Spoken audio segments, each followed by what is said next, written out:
Welcome to the tutorial on installing the Primenet Kiosk App to the iPad. So the first thing we're going to do is go to the App Store.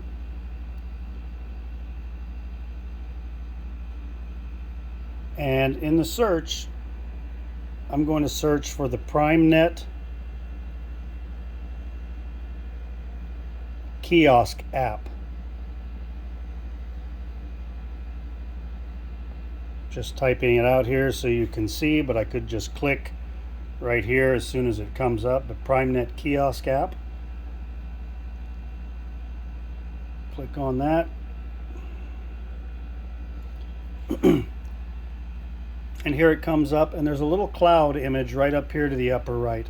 This is the right image that you're looking for, and this is the right app, Primenet Kiosk App. I'm going to click on the cloud with the down arrow in it. It's now downloading the app. And we'll see it continue around in the circle around that little square. That's the download progress indicator. So we're coming up on halfway here. And it is important that you're connected to the internet for this to work, obviously. So we're done downloading the app, and we're going to click open. Now, if there's an update available for the app, bear in mind that you always want to remove the app from the tablet and then follow these steps to reinstall it. We don't want to install an update over the original. That can cause issues. We want a clean install so that you can walk away and not have to worry about the app itself. So once we've got it downloaded, we see the open, and I'm just going to tap on open. That's going to open the app itself.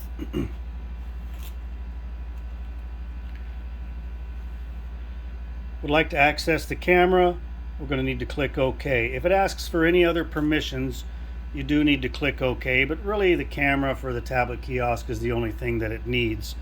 So I've got a red ring which tells me that right now this is not connected to my server. I'm going to press on these three dashes at the top right, which is our menu option. And I'm going to go to Settings. Now, we want to make sure that we know what this serial number is. And we're going to want to write that down because I need to make sure that that serial number is what is on the software for the two to be able to match up with each other and find each other. So it's important that that serial number is written down exactly, including dashes, letters, numbers, things like that, so that we can then transfer that to the software properly before we connect the pin.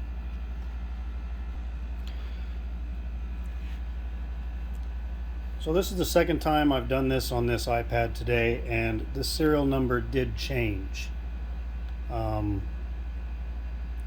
I could go in there and modify this to the one that was there prior. I'm not worried about it. I copied this down, added it to the time clock server.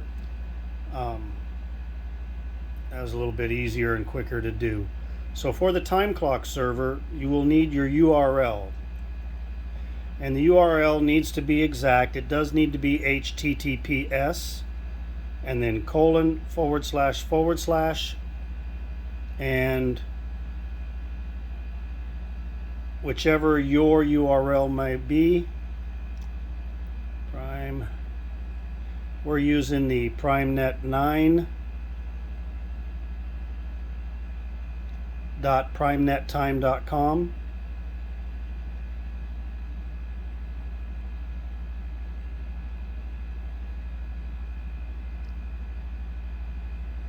Yours might be a little bit different of a URL depending on the services that you have. So with this, I added that in, and then I'm going to add the admin card ID and the admin PIN. Now the card ID and the PIN are going to be needed anytime you need to get into the admin functions of the app. So whatever you choose to use for those, you need to be able to remember them or pass that information or have it somewhere that somebody else can get into should they need to get into the admin function of the app to go through the log files, anything else like that. So let me add that in. Once you have those added in, you can click done. I'm just going to go ahead and press the OK. And now I see successfully connected to server, and the items that are for my particular app are there. And in this instance, I only have start and end enabled for this app. So the app is successfully installed. You can test it once the data's been downloaded. So just having this right here is fine, but we need to go to the software and we need to synchronize the users and the setup in the application to send it to make sure everything's in the back end so that your users can begin clocking in. Now, once the software, the server sends the information here, you would be able to see a little circle of dots around here and the screen would flash a little bit, and that's the communication with the server. Depending on how many employees you have, it may take a couple of minutes to download all of their names and login information. Let's see what it's done here. Start. There we go. Now it's going to take the picture.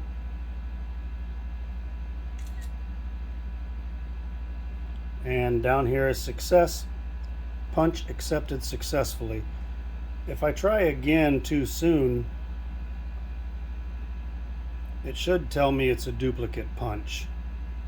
Anything within the same minute, if the clock's been configured for that, which most of them should be, although this one's not, but you would get a red duplicate punch.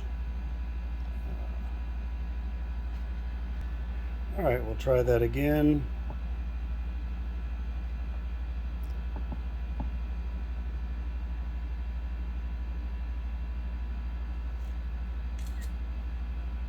There we go, success.